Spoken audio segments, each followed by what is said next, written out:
Hello ladies and gentlemen, MarauderEX here with kind of a 2-for-1 video, kind of.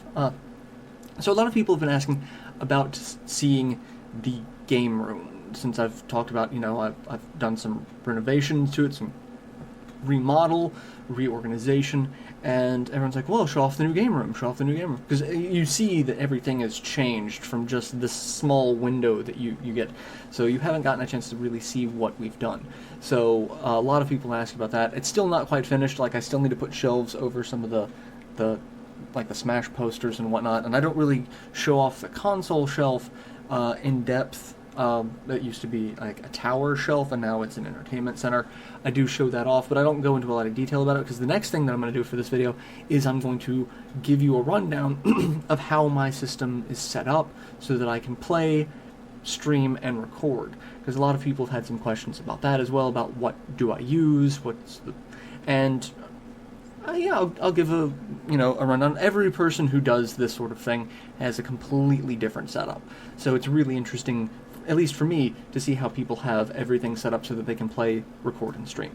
So I will see you guys in just a second. We'll do the room tour first. I'm going to edit that into this section, and then we'll jump back to me, live, facing you, to do the system setup. So I will see you guys in just a moment. Okay, so starting off with a new room tour. We've got the entrance to where I showed off the last time. We've got down the stairs. This is all new, so we're going to show this off. This is some new shelves that I've put up, displaying, some of my older stuff. Fantastic, poster. A painting. I did that, zoom in. Yeah, I did that when I was like in 4th grade, because, I'm a dork. I've always been a dork. We've got figures, amiibos. I like the shelves with the display consoles. Those are some of my earliest, early handhelds. Game Gear, PSP, Game Boy, DS. So yeah, that's it. And then we've got a panoramic shot of the room. As you can see, everything's kind of moved around a fair bit. We'll just start here and go counterclockwise around the room. We've got my Marauder poster, gotta have that. We've got bookshelves with gaming books, so those are all like D&D, Shadowrun, Exalted, bunch of old stuff, like a bunch of old 2nd edition, and then novels, graphic novels, comics, things like that. Lotus War poster, very near and dear to me. We've got, here in the corner, we've got my Link standee, given to me by Luth. We've got some spare posters in the corner that I don't have wall space for. And then we have my model shelf. So we've got, some stuff up there. We've got my spoon stick figure person that my brother made, who's got a decapitated person. Vault Boy, Anniversary, Optimus Prime, Cypher from Virtual On, Tiger Zord, Tenchi.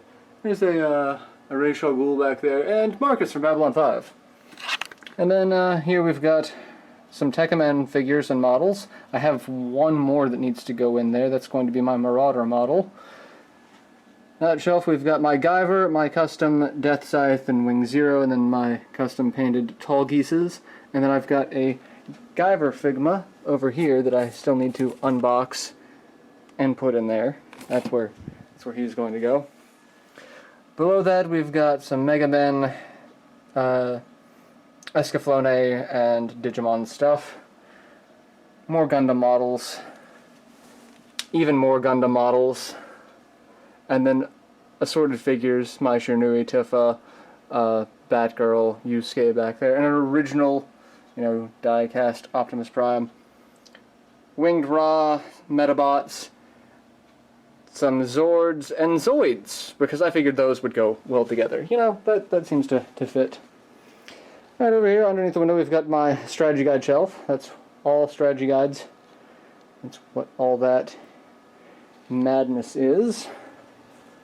Along the wall here, we've got poster. That was given to me by Luth. That's a watercolor series done by someone online. I'll have to post a link in the description.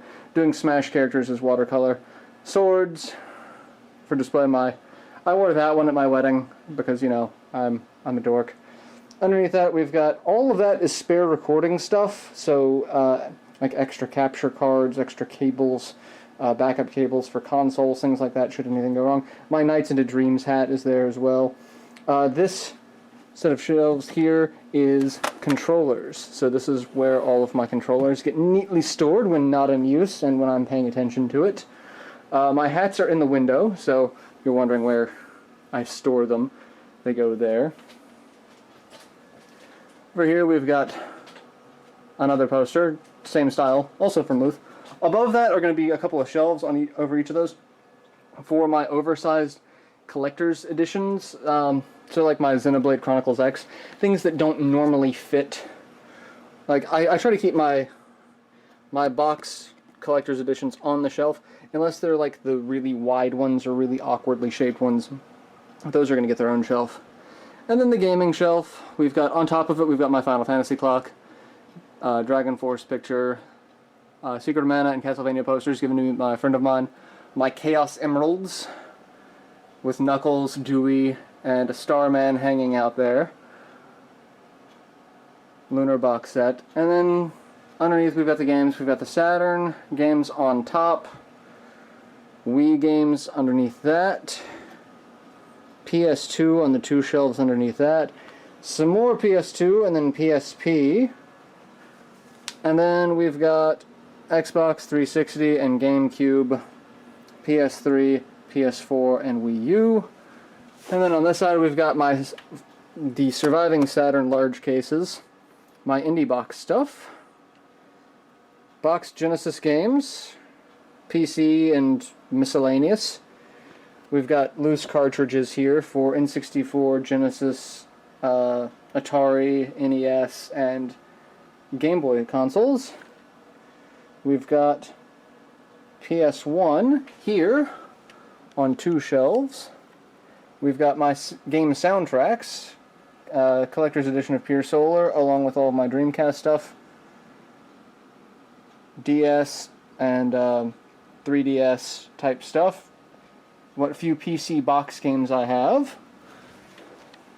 Next to the game shelf, we've got some floating shelves. This one we've got my Chrono Trigger figures, so the 4 formation arts that I got, as well as Avarice, statue available on Fangamer. And then below that we've got my Final Fantasy shelf. So we've got the Knights of the Round and Odin summon statues, as well as the Final Fantasy III Job class figures. My favorite being my Dark Knight there. Adorable. And behind that, the Tactics Ogre collector's cards.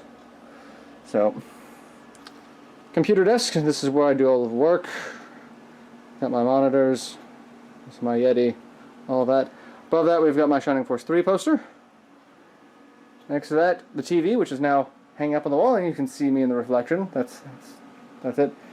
Below that, we've got the new console shelf. It is it's a shorter but much wider shelf, and everything's hooked into that. I'll have a diagram at the end of this of how everything's hooked in, because I'll have all of that pieced together for, you know, how I actually do recordings. So, and then we've got Cat chasing a toy. Oh, he is so not going to be happy that I got this on camera. Yes. Yes, get me all of the internet points. And last but not least, we have my Shining Force 2 poster. So yeah, like I said, that is... Everyone's been asking about the new game room, so here it is. This is the game room. This is how it's lined up and organized. And we've got another cat right in here. Access. Yes. I don't trust you. You've got that thing.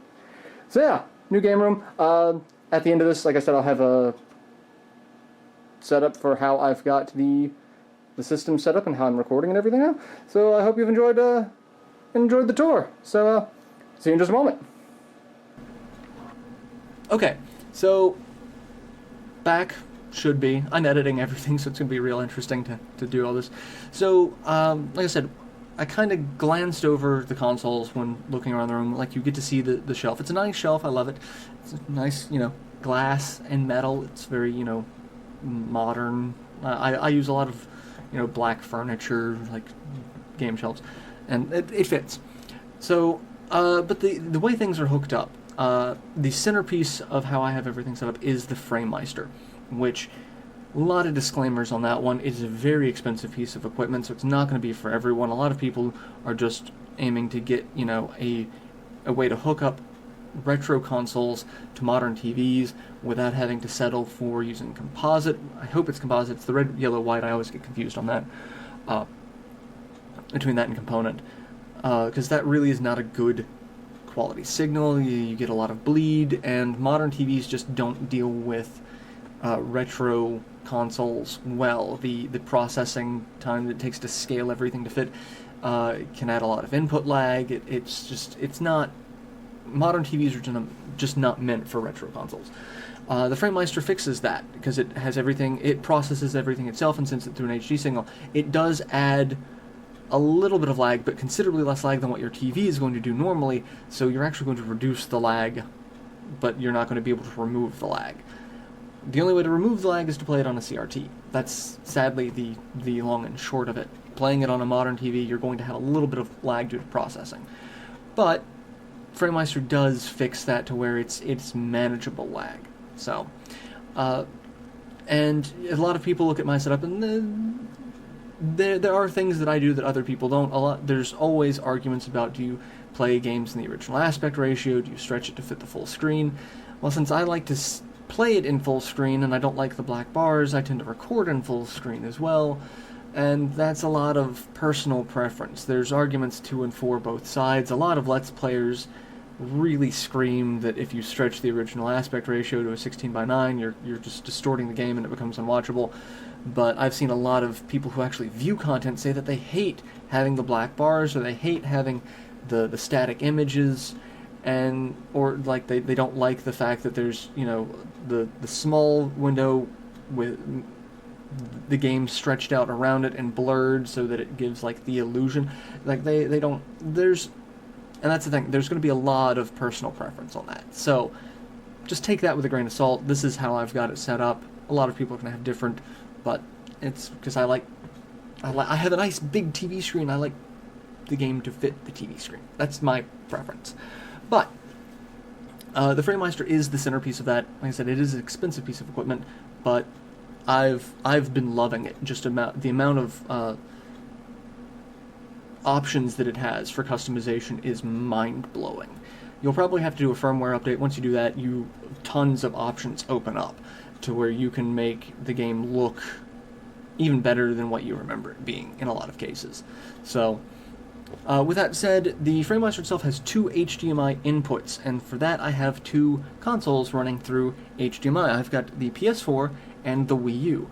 Both of those just running straight through HDMI in, and then the FrameMeister itself has HDMI out. So those 2 consoles are set up through HDMI. I have other consoles that can do HDMI, but it's not worth it because I've got more games for those 2 consoles than I do the others. And then the PS3 has HDMI out, but unless you get a HDMI splitter that strips the HDCP protection, that's not something. Like, the HDMI splitter I have happens to do that, but I don't know if the splitter fails and I have to get another one. I don't want to bank on that, so I'm just going to keep things the way they are now. So those 2 consoles set up through HDMI. So like I said, I'm having some graphics or something here so you can see how everything's plugged in. So those 2 HDMI. The next section I've got is the component consoles, which I hope, again, I'm getting that right because I get component composite confused all the time. The red, blue, green cable, which for that I have the 360, the Wii, the PS3, and the original Xbox all hooked in through component through a switch box. So this component switch box output goes to the FrameMeister, and it actually doesn't accept component inputs natively. The Japanese equivalent is D-terminal, which it has a little adapter that's got the little funky clip thing that plugs in, and then it's got the red, blue, green, and then the left and right audio channels next to it. So that's how that goes in. And I use my original Xbox for emulation instead of having all of my consoles plugged in, because I do have a lot of other consoles that are currently emulated on the Xbox, but the problem is I'm already draining a ton of power for this room. I have more surge protectors and more things plugged in than I would really like to have at the moment. Like, I really wish I could just unplug about 6 or 7 things.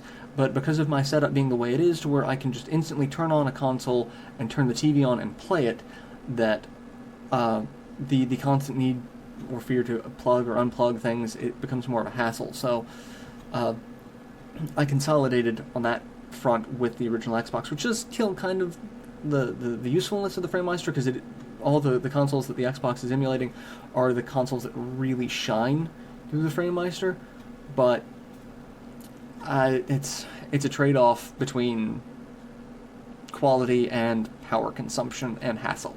So if I were to become a very rich man due to this YouTube thing, and I can custom build a house with a custom built game room where I have all of the power and space needs met, then we can address that. But for now, that's those 4 consoles running in through component/D terminal. So, and then next up, I've got the S-Video consoles, which are the N64, the PS2, the Dreamcast, and right now the Saturn. But the Saturn, I've actually bought all the components to switch it over to RGB or SCART, EuroSCART RGB. So those cables are on their way. So I'm gonna actually probably record a couple of Saturn images, and just do a couple of Saturn clips, and then do those same clips with the RGB EuroSCART cable when it comes in, to see what appreciable difference there is, because I've heard that there is some, but S-Video to SCART, it's a minor boost, not nearly as much as, say, like composite to SCART. But the S-Video consoles are a little tricky as well, because the N64, it can actually do RGB out, but it has to be modded, and it's a hardware mod, so I haven't gotten around to doing that yet, but it's something that I'm thinking about. The PS2, its best output is actually component, the red, blue, green, but not all games are 480p. It gets really weird about what, sometimes I've heard that there are graphical issues. I just haven't messed with it, considering it works fine on S-Video for me, but if you're going for the best output, a lot of people say the composite is the best. There's a cat in the window. I don't know what he's doing. Rowan, what are you doing? Silly cat. So if you're looking for, if you're aiming for the best picture quality, there's a wonderful channel called My Life in Gaming. They go through step by step what is the best possible output, getting the best possible quality out of the console. Now, a lot of people are going to take that a little differently, because the pixelated games like the SNES, those games were meant to be very clearly defined pixels, but it was just the technology at the time versus what you remember. They go for the pixel look. A lot of people don't like that because they don't like the jaggies, but if you're looking for what the console is actually outputting, they will give you the best information, and their resources. PS2, the best is the component. So, and then the Dreamcast is a whole weird beast, because its best output is actually VGA, but not every game is VGA compatible.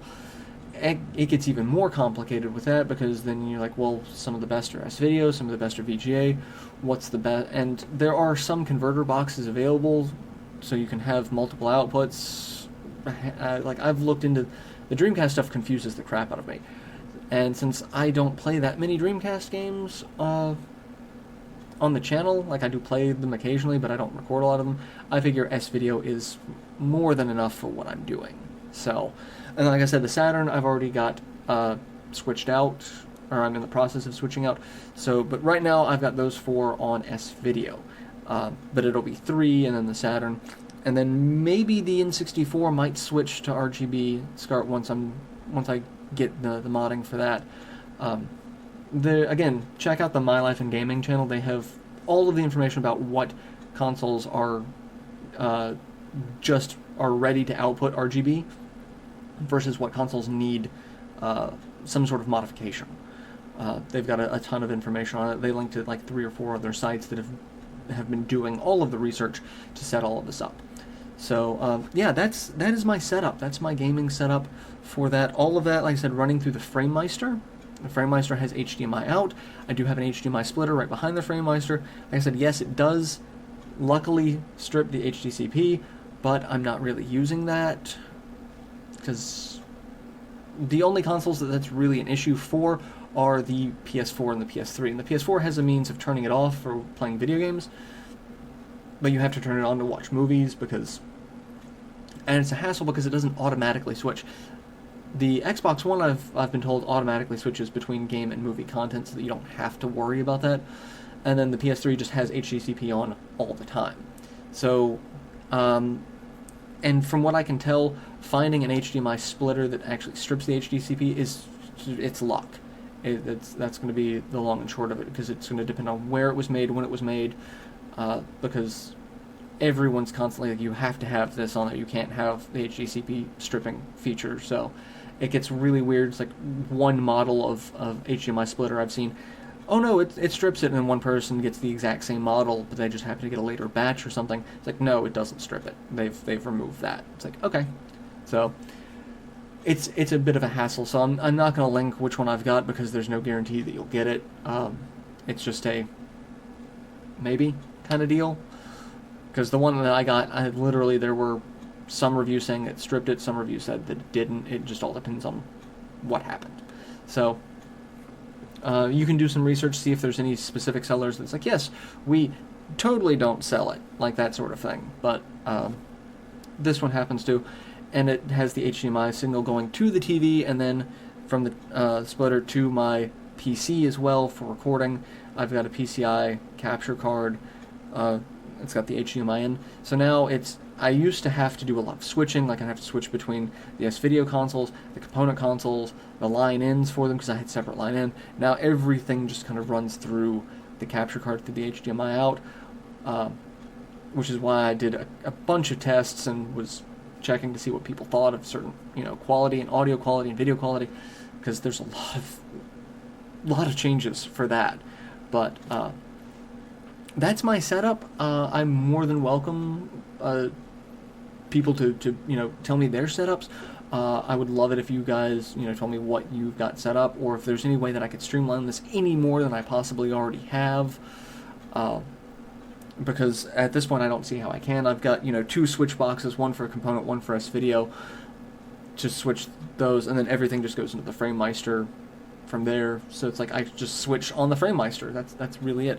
But if you guys know of a way to streamline it a little bit more, I would love to hear it, because I'm always trying to make this as user-friendly system for me and my friends, so that we can play and record without any sort of major issue. Also, if I can answer any questions, feel free to ask. I don't know if I can answer it. I will do my best to answer it, at least point you in the direction of a place that could answer it. So I'll try. But if you have any questions, feel free to post in the comments. I'll see what I can do, because I love helping people set up this sort of stuff. And like I said, everyone has a different setup. Everyone has a different setup. And everyone's going to have a different opinion on what the best quality for them is. So like I said, I'll do what I can. So if you got any questions or comments, please post them in the comment section of the video, and I will see you guys next time. So I hope you've enjoyed the room tour. I hope you've enjoyed the setup, and till then, later everyone.